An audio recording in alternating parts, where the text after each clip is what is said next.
We are talking about listener engagement and how you can get more out of your show with a few simple strategies. Happy Thanksgiving to all our viewers and listeners in the U.S. Today, we're reflecting on gratitude, and there's no one we're more thankful for than you, our audience.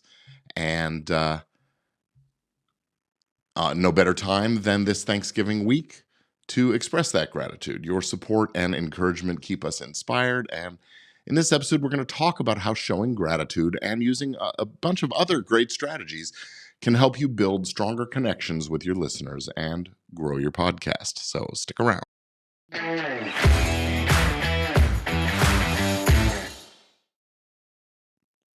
Welcome back to another episode of Legit Podcast Pro, the show that helps you navigate the legal and business side of podcasting with confidence and ease. I'm Gordon Firemark, the podcast lawyer, and it's Thanksgiving week here in the U.S. And I've got a special episode for you today because we're diving into listener engagement strategies that will not only make your audience feel valued, but also to help your podcast thrive. And since it's the season of gratitude, let's just talk right off the bat about how showing your gratitude, expressing your thanks can play a big role in building a loyal community. Let's get started with that. First off, why listener engagement matters? Well, let's talk about that. Think of it this way. Your audience is more than just a group of people who happen to play. They are the heart of the podcast. When you engage with them, you are not just building your fan base, you're creating a loyal community of listeners. Listener engagement encourages loyalty, drives word-of-mouth promotion, and even boosts your appeal to potential sponsors. It's all about forming meaningful connections, and trust me, it doesn't have to be hard. We'll show you how in the next segment here. So, first off, gratitude. Showing your gratitude regularly is important. Gratitude isn't just nice, but it's very powerful. Thank your listeners often, whether it's in every episode or through special shout-outs. Highlight their questions, their feedback, milestones like their anniversaries of listening to the show, if you know that. For example, you could say, I just want to give a shout-out to Jane in New York. She's been a listener since day one. Thank you so much, Jane.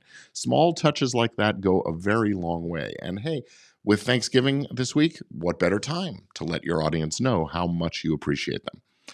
Number two, create interactive opportunities. Make it easy and fun for your audience to connect with you. Ask questions in your episodes, run polls on social media, host live Q&A sessions.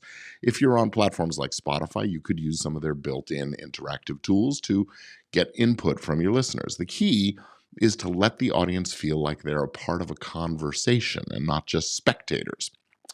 Number three, build a sense of community. Podcasts thrive when listeners feel like they belong to something bigger. Consider starting something like a Facebook group or a Discord channel or another space where your audience can connect with you and with each other. You can organize virtual meetups or even in-person events if your audience is local.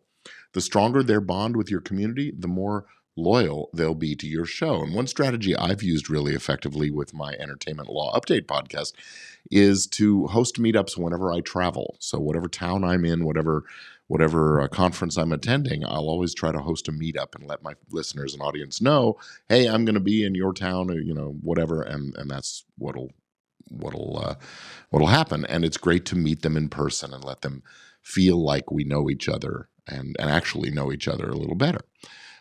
You can leverage user-generated content in your podcast development. Your audience is going to have great ideas for you, so it's really wise to let them contribute. Invite them to share stories, tips, or artwork related to your podcast's theme. Feature these in your episodes. Make sure to mention them by name. It's win-win. The audience members feel valued. You get great content. How can you lose? Delivering personalized experiences. Adding a personal touch can make all the difference in the world. If you can do it, celebrate birthdays, shout out your top supporters, tailor your content based on listener feedback. The more your audience feels seen and heard, the more connected they will be to your show. Next up is being consistent and authentic. Consistency is how you build trust. Show up regularly with quality content. Let your personality shine through. That authenticity will help your audience to connect with you on a deeper level. And you can offer exclusive content or perks to your loyal listeners, rewards with things like early access to episodes, bonus content, private Q&A sessions. These kinds of exclusives make your audience feel like VIPs, and nobody will be your better marketing tool or strategy than folks who are really feel like they're a part of it and are invested. And finally, ask for feedback. Don't be afraid to ask the audience what they think. Ask them to give you reviews, to fill out surveys, to complete feedback forms, to just to email you and send you a quick note or a text or whatever. This will help you improve the podcast, and especially if you implement the tips you get, and it'll make your listeners feel like their opinions really matter. So where do you start to implement these strategies? Well, first off, don't get overwhelmed. Pick 2 or 3 of these things that resonate for you. Maybe showing more gratitude, running a poll on social media, launching a listener group, something like that. Test these things out, see what works, and then tweak them as needed. The key is to be consistent and to prioritize building these meaningful connections with your audience.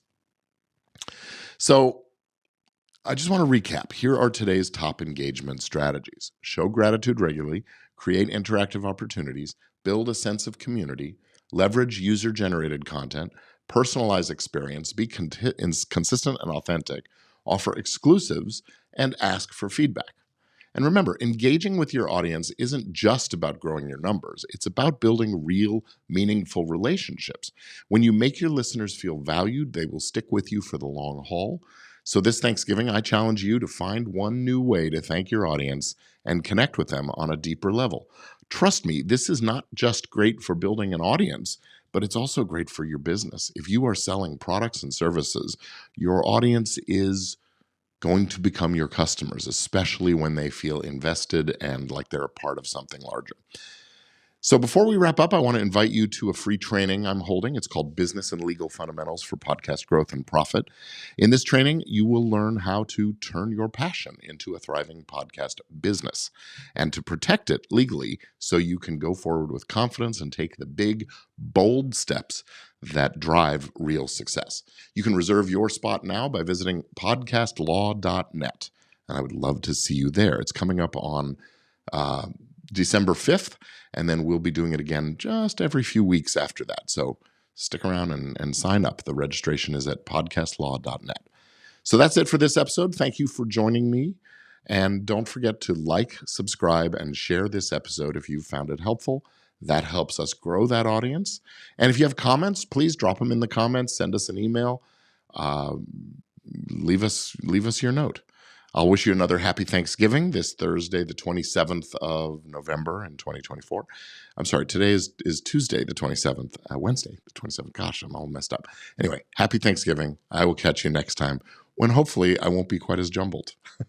I'm Gordon Firemark, the podcast lawyer, signing off from Legit Podcast Pro. See you next time.